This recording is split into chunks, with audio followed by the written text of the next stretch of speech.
All right, let's talk cameras. If you're looking for a new body in 2025, you've probably hit this classic crossroads, the legendary Canon R5 or its just as amazing sibling, the R6. Now, I know, they're not the absolute latest models, but trust me, they are still absolute monsters. So in this explainer, we're going to figure out which one is the right one for you. Okay, let's get right to the heart of it because honestly, your entire decision, everything we're about to talk about, it all comes down to this one question. Are you the person who needs speed above all else to catch that one in a million shot? Or are you the creator who needs every last bit of detail where every single pixel matters? Just keep that question right at the front of your mind. So you might be thinking, hey, there are newer cameras out. Why are we even talking about these two? And the answer is one beautiful word: value. Seriously, on the used market right now in 2025, the R5 and R6 offer insane professional power for way, way less than they used to cost. This makes them arguably one of the smartest buys you can make today. And yeah, that whole value thing, it starts right here with the price tag. You can see there's a pretty big gap between them. The R6 gets you into that pro full-frame game for a really sweet price, while the R5, well, it's asking for a bigger chunk of your budget. So the real question we're trying to answer is that extra cash actually worth it for the kind of stuff you shoot?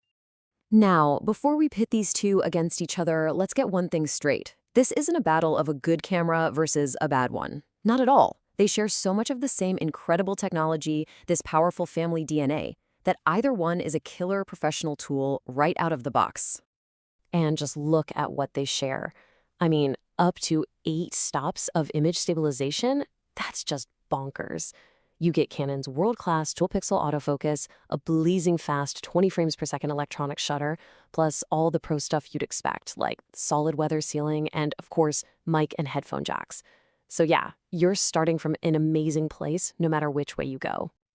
Okay, first up, let's talk about the Canon R6. I call this one the speed demon for a reason. This is the camera for anyone who lives for the action. We're talking event shooters, sports photographers, wildlife trackers. Basically, if the light is fading and you can't miss the shot, this is probably the camera you're reaching for. At the very heart of the R6 is its 20 megapixel sensor.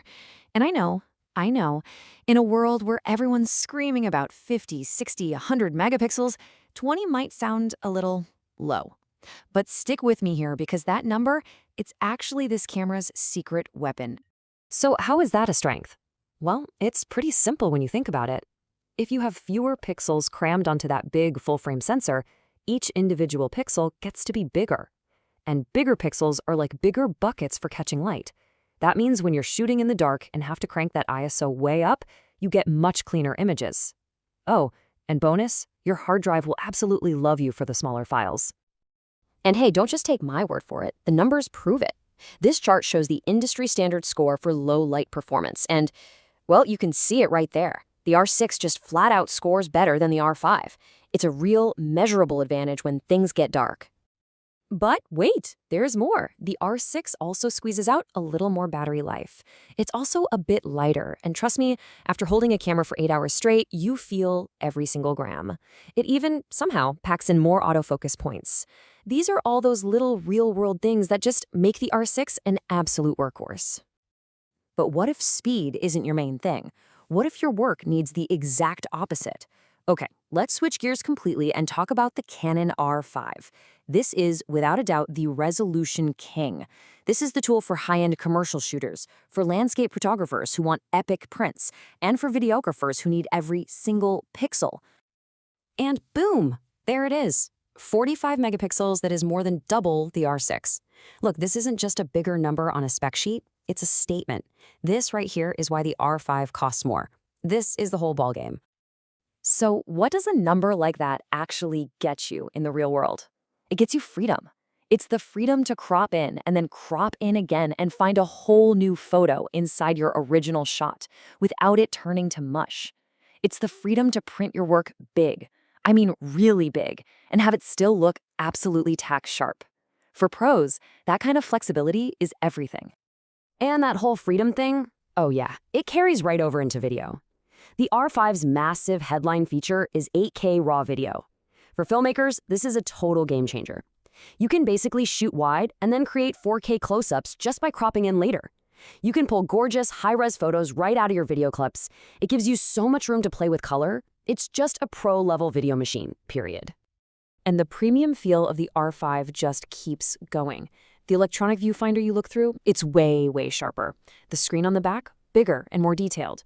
You also get those little pro features that make a huge difference, like that top screen for a quick glance at your settings and support for those crazy fast CF Express cards, which, by the way, you're gonna need for all that 8K footage. Okay, so we've met the speed demon and we've met the resolution king. Now it's time to bring it all home and figure out which one of these creative paths is yours. So here it is, the big trade-off, laid out plain and simple. You've got the R6, which is all about speed and amazing performance when the light is bad, it's efficient. Then you've got the R5, which is all about getting the absolute most detail possible in both photos and video. One isn't better than the other, they're just different tools for different jobs.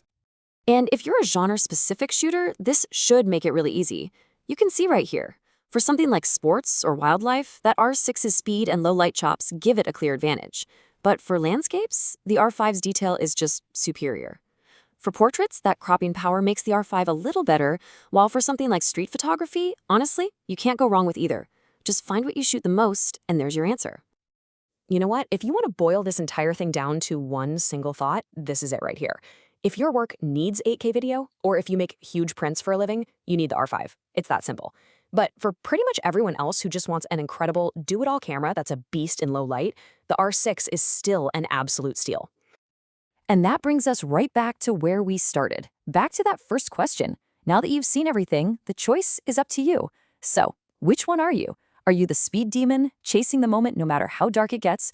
Or are you the resolution king, crafting images with the most detail imaginable? Only you know what kind of creator you are. And now, hopefully, you know exactly which camera is waiting for you.